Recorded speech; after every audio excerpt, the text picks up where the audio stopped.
A long, long time ago, there was this train crossing Brazil in very small cities of Brazil.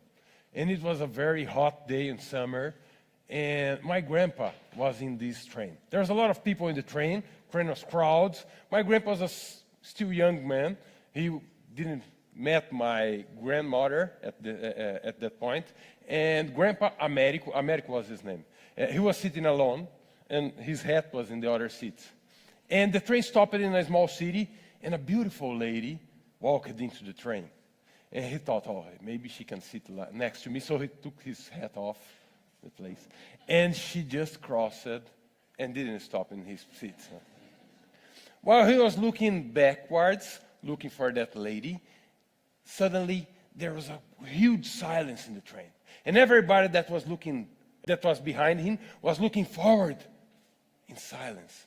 And said, what just happened? And when he crossed his eyes, he saw entering the train the worst murderer of that region. He was a criminal, yes. And he had been killed more than 30 people.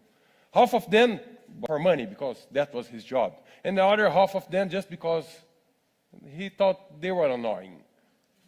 And this murder came, and my grandpa was feeling like the food was coming back from his stomach, and the murderer seated next to him. At this point, he was, and murderer looked at him, what? The murderer should have a huge night before because he was very tired, and he just slept.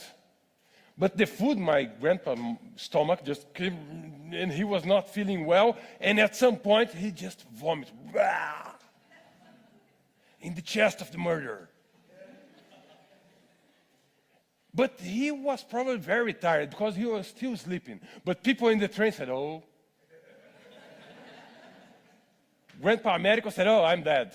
What can I do at this situation? He tried, how could he leave? There was no space to leave. And people was just looking.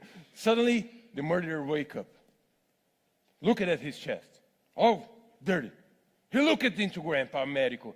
And Grandpa Americo just said, are you feeling better?